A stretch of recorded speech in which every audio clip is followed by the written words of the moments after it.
2011 সালে জুলাই মাসে রাজ্যে জঙ্গলমহলের জন্য শতাধিক অ্যাম্বুলেন্স সরকারকে উৎসর্গ করে সারদা গোষ্ঠী।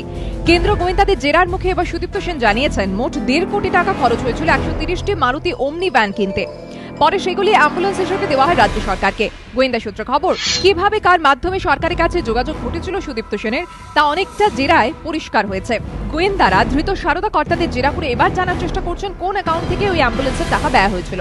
এখানেই শেষ নয়, সারদা কাণ্ডে ধৃত কুণাল ঘোষ, দেবযানী মুখোপাধ্যায় ও সোমনাথ দত্তকে জেরা করে সিবিআই জানতে পেরেছে 2012 সালে নভেম্বর মাসে রাজ্যে আন্তর্জাতিক ফিল্মোৎসব চলাকালীন বাইপাসের একটি বেসরকারি 5-তারা হোটেলে পার্টি দেন সুদীপ্ত সেন। এর জন্য 8 থেকে 10 লক্ষ টাকা ব্যয় হয়। ওই পার্টির যাবতীয় ব্যয়ভার বহনের জন্য সুদীপ্ত সেনকে উৎসাহিত করেছিলেন সল্টলেকের তৃণমূল ঘনিষ্ঠ এক প্রভাবশালী ব্যবসায়ী। তিনি রাজ্যের এক রাজনৈতিক নেতার সঙ্গে পারিবারিক সম্পর্কে আবদ্ধ এবং বিদেশেও তাঁর একাধিক ব্যবসা রয়েছে। সুদীপ্ত সেন তাঁর কিছু টাকা গোপনে বিদেশে সরানোর জন্য বেশ কয়েকজন ব্যবসায়ী শরণাপন্ন হয়েছিলেন বলে বিভিন্ন সূত্রে জানতেছেন গোয়েন্দারা। তাঁর সঙ্গে সুদীপ্ত সেনের তেমন কোনো কথা হয়েছিল কিনা জানতে এবং কেন ওই ব্যবসায়ী সেনকে ফিল্মোৎসবের পার্টিতে টাকা ঢালতে জোর করেছিলেন তা জানতে সিবিআই অচিরেই তাকে ডেকে পাঠাবে বলেও খবর। সিবিআই সূত্রে আরও খবর, দেবযানী জেরায় জানিয়েছেন কলকাতায় মেসের ম্যাচের জন্য বড় অঙ্কের টাকা দিয়েছিলেন সুদীপ্ত সেন। সুদীপ্ত সেন নিজেই এই কথা জানিয়েছিলেন দেবযানীকে। পাশাপাশি গোয়েন্দারা এক্ষেত্রে জানতে চেষ্টা করছেন নগদে নাকি সারদার কোনো কোম্পানির অ্যাকাউন্ট থেকে ওই টাকা দেওয়া হয়েছিল হোটেল কর্তৃপক্ষকে।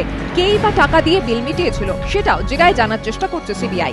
অ্যাম্বুলেন্স প্রশ্নে সুদীপ্ত সেন জেরায় গোয়েন্দাদের জানিয়েছেন, সরকারে ঘনিষ্ঠ হওয়ার কারণেই তিনি এই অ্যাম্বুলেন্স দেওয়া এবং পার্টি দেওয়ার বিষয়ে এগিয়েছিলেন। কিন্তু এখানেই প্রশ্ন গোয়েন্দাদের, রমরমিয়ে বেআইনি লগ্নি ব্যবসা চালিয়ে যাওয়া সংস্থার কাছ থেকে সরকার কি করে কোটি টাকার সুবিধে নিল?